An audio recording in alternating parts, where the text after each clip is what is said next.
Hello there, and welcome to this episode of Happy Birthday Wellness Quiz Day 165. My name is Biri Obogo. I'm a medical doctor and specialist in public health medicine.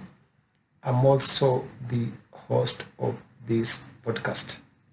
In today's episode, I'm going to discuss a case study of Jen, who is a newly diagnosed diabetic. We're going to discuss her meal plan to help her lose weight as well as manage her blood sugars using diet. Now please bear with me, the video is a bit long, 18 minutes, but I would request that you watch until the end. I'll start with a quiz for which I will share the answer at the end. As a person with diabetes, how many carbs should Jen be consuming each day? A, less than a person without diabetes, that is 5%. B, same as a person without diabetes, that is 55%. C, more carbs than people without diabetes, that is 90%. Or D, no carbs are needed at all. Now, Jen is a 33-year-old new diagnosed diabetic. Her weight is 100 kilograms. Her height is 173 centimeters. That puts her into an obese category with a BMI of 35%. There's a formula here of how to calculate BMI, so you can work it out yourself. So in terms of managing her plan, we'll take a four-step approach.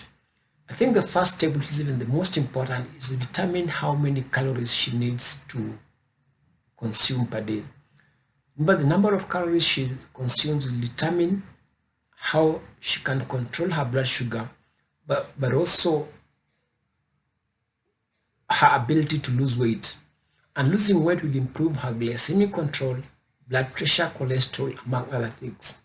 The second step, we're going to distribute the calories between carbohydrates, proteins, and fats, so that she has a balanced diet. And then the third step, we're going to spread the calories throughout the day so that the blood sugars do not fluctuate a lot. And then we're going to choose the type of carbohydrates, proteins, and fats, and then count to ensure that she's within the calorie range. So the first step is to determine how many calories Jen needs. And because there are two goals here, to lose weight as well as to improve her glycemic control. We're going to use what you call the calorie per kilogram body weight method. This method has three categories: if you want to lose weight, if you want to maintain weight, if you want to add weight. So if you want to lose weight, you consume between 20 and 25 calories per kilogram body weight. To maintain, you need to consume between 25 and 30 calories per kg per day, and to add between 30 and 35. So for example, Jen needs to lose weight, so she needs to consume 20 times 100, which is about 2,000 calories on the minimum, and then a maximum of 25 times 100, which is 2,500 calories per day. Now remember how we use the minimum and the maximum. On the day she's exercising, she can consume 2,500. On the day she's exercising, she can consume the lesser amount. For our calculation, we shall use the average of 2250. That is, we just add the 2 and divide by 2. The second step is to distribute the calories between carbohydrates, protein, and fats. Now, a majority of calories, whether you're diabetic or non-diabetic, should come from carbohydrates, 55%. Many people get surprised when they hear this because they think carbs are not good. Carbs will make you add weight. Carbs increase your blood sugar. And there are quite a lot of fat diets out there, the low fat, low carb, high protein, or low carb, high fat diets. But those diets are not healthy, and neither are they sustainable in terms of weight loss and sugar control. So you want 55% of your calories to come from carbs, 25% from fats, and 20% from proteins. Now, how do you calculate the calories and convert to grams? So you do, for example, for carbohydrates is 55% of the total calories, which gives you 1238 calories. And because 1 gram of carbohydrates has 4 calories, divided by 4, you get about 300 grams of calories. For protein, you do the same thing, 20% of total calories, which is 450, because 1 gram of protein has 4 calories, divided by 4, you get 113 calories. The same thing for fats, 25% of total calories gives you 563 calories, because 1 gram of fat has 9 calories, divided by 9, you need to consume 63 grams.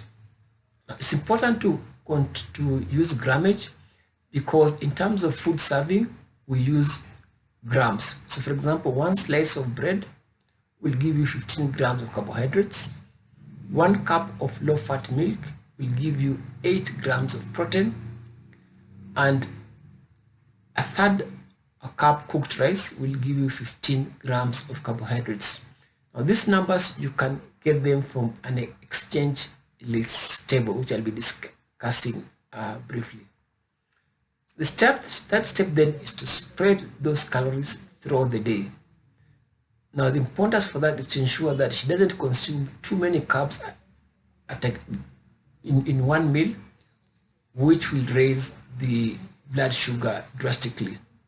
So for example, for her, I can give her 50 for breakfast, 50 grams for snack for carbs, 75 grams of carb for lunch, 25 for snack, 75 dinner, and 25 grams for the bedtime snack. That brings her to about 300 grams of carbohydrates per day. So the fourth step then, we want to choose the carbohydrates, the healthy carbohydrates, and be able to count them to ensure that they are coming to exactly 300 grams of carbohydrates that we discussed. Remember, any excess calories you consume, whether from protein, fats, or carbs, will be converted to fat, and that adds body weight. So it's important to stick within the range. So you want to choose what is on the left as opposed to what's on the right. You want whole grains such as brown bread, a cornmeal mash from unprocessed maize, millet, and sorghum, as opposed to refined grains such as white bread, white chapati, white mandazis, or white cornmeal mash. You want something like brown rice as opposed to white rice. You want fruits and vegetables as opposed to fruits and vegetable juices. You want popcorn, nuts, and seeds as opposed to chips and candy. You want low fat, non-fat, and milk as well as yogurt, as opposed to full fat, whole milk and yogurt. You want dried peas and beans as opposed to peas and beans with added salt. And then you want unsweetened beverages like coffee, tea, diet coke, as opposed to sugar sweetened beverages. Now, in terms of counting the actual carbs now from the servings to be able to continue you are within the limit, you can use exchange lists. You can also read the nutrition facts label. You can weigh and use the food factor system, or you can use the healthy eating plate. Now we're going to use the exchange lists, which I discussed yesterday. So if you want to learn more about that, please look for the video for yesterday. So this is an example of an exchange list. So as I mentioned, it's a basis for planning meals developed by the American Diabetic Association. Now, foods with similar amount of carbs, proteins, fats, and calories per serving are grouped together. So the 6 groups are starch, fruits, milk, non-starchy vegetables, meat and meat substitutes, and then fat. So as I said, the foods within a given group contain the same amount of calories, and they're grouped together. So for example, if you look at starches, each serving of starch will have 15 grams of carb. If you come to milk, each serving of here has the same amount of carbs, 12, and protein, each serving has the same amount, 8 grams of protein per serving. The same thing applies to meat. Each serving within that group has the same calories. Now that makes it easy for you to exchange and consume what you want. So for example, 1 carb exchange, which is 15 grams of carb. If you take a cup of cooked rice, a slice of bread, 3 teaspoons of table sugar, 1 small banana, 1 cup of milk low fat, or cornflakes, 3/4 of a cup. Each of those foods has 15 grams. So you can decide for breakfast to choose any of those 3 or 4, as long as you meet your calorie needs for that particular meal. So how does Jane's now meal plan look like? So I've put together a meal for her for breakfast, snack, lunch, dinner, and whatever it is. Now, once you've done this, you can then choose whatever the person likes to eat. So for example, for breakfast, we're looking for two exchanges of starch. So that can be, for example, 1 slice of bread and 3/4 a cup of cornflakes. That will give you 2 carbs. Or 1 slice of bread and 1 small banana, give you two servings. It's about 30 grams. You choose also a fruit, milk, and then 1 high-fat substitute. Now, for teenagers and adults, the American Diabetic Association recommends a meal that includes at least 2 or 3 servings of non-starchy vegetables. Non-starchy vegetables are things like black olives, purple cabbage, eggplant, asparagus, tomatoes, and things like summer squash. 6 servings of grains, beans, and starchy vegetables. So starchy vegetables are things like corn, white potatoes, sweet potatoes, green peas, and things like carrots. And then you need to get at least 2 servings of low-fat or fat-free milk, and then 6 ounces of meat or meat substitute. Now, 6 ounces is just about 2 computer mouses. Now, what you find in red exchange is carbs. So these are carbs. What you find in green, these are proteins.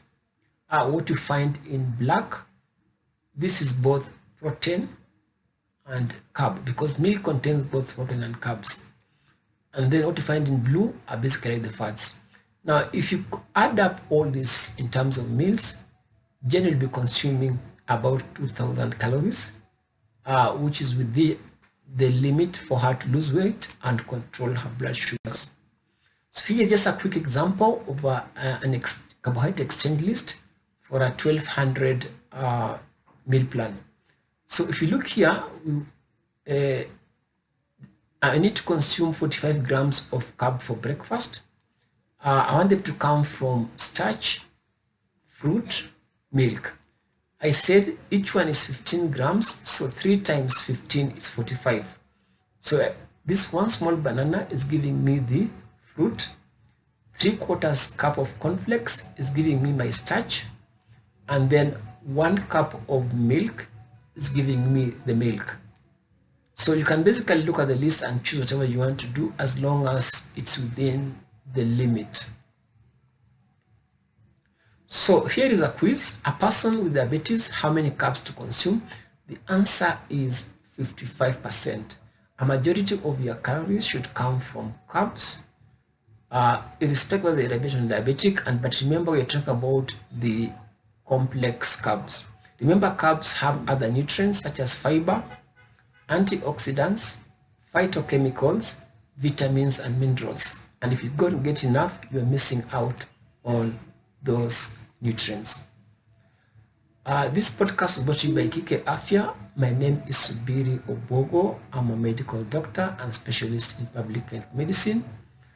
We rely on well wishers to bring you these postings, and you can support us by commenting, liking, sharing. You can also subscribe to my YouTube channel. You can also support us in other ways. We have an M-Pesa till number here, 7665500, to enable us to reach more people, and also mobile number 0720 95 82 50. Until next time, bye bye.